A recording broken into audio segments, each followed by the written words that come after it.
আওয়ামী লীগ আমলে দেশের নাগরিকদের ফোনালাপ ও কথোপকথন ফাঁস করার জন্য ব্যবহার করা হতো অত্যাধুনিক আড়ি পাতার যন্ত্র।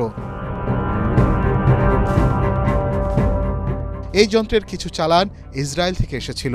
বিভিন্ন অপকর্ম ও উদ্দেশ্য হাসিলের জন্য এই যন্ত্রগুলো ব্যবহার করা হয়েছে কিনা তা খতিয়ে দেখতে প্রধান উপদেষ্টার বিশেষ সহকারী ফয়েজ আহমেদ তৈয়বকে প্রধান করে কমিটি গঠন করেছে সরকার। বাঙালিরা অনেক আরাম দিচ্ছিলাম তো, অনেক সুখ দিচ্ছিলাম তো, সেটাকে এখন পুরাই নষ্ট। এছাড়া পুলিশের ব্যবহারের জন্য মারণাস্ত্র কোন প্রক্রিয়ায় কেনা হয়েছে তা খতিয়ে দেখতে পৃথক কমিটি করা হয়েছে।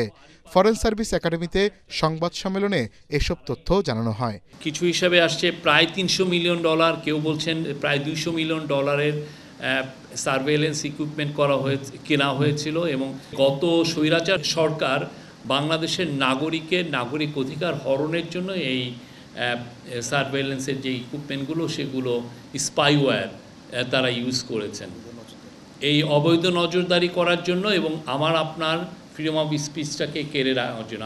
আমরা যে কনস্টিটিউশনে আমাদের যে গোপনীয়তার যেই রাইটটা দেওয়া হয়েছে সেটাকে তারা খর্ব করেছেন।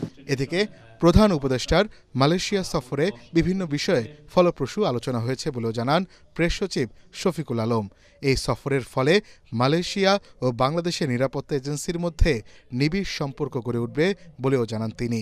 নিউ রিক্রুটমেন্টের বিষয়ে আমাদের তরফ থেকে আমরা বলেছি যে সিকিউরিটি গার্ড এবং কেয়ার গিভার, আপনি জানেন মালয়েশিয়ান সোসাইটিও এজিং হচ্ছে, আর সিকিউরিটি গার্ড, ওদের প্রচুর সিকিউরিটি গার্ডের প্রয়োজন।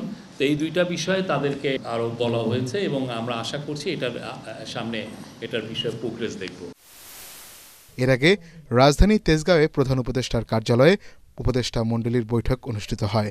বৈঠকে সংবিধান সংস্কার কমিশন ছাড়া 10টি সংস্কার কমিশনের করা 366টি সুপারিশ আশু বাস্তবায়নযোগ্য হিসেবে চিহ্নিত করা হয়েছে। তার মধ্যে 37টি সুপারিশ ইতিমধ্যে বাস্তবায়িত হয়েছে বলে জানিয়েছেন প্রধান উপদেষ্টার প্রেস সচিব শফিকুল আলম। যাওয়ার আগেই নির্দেশ দিয়েছিলেন। মনির হোসেন তপু, এটিএন বাংলা, ঢাকা।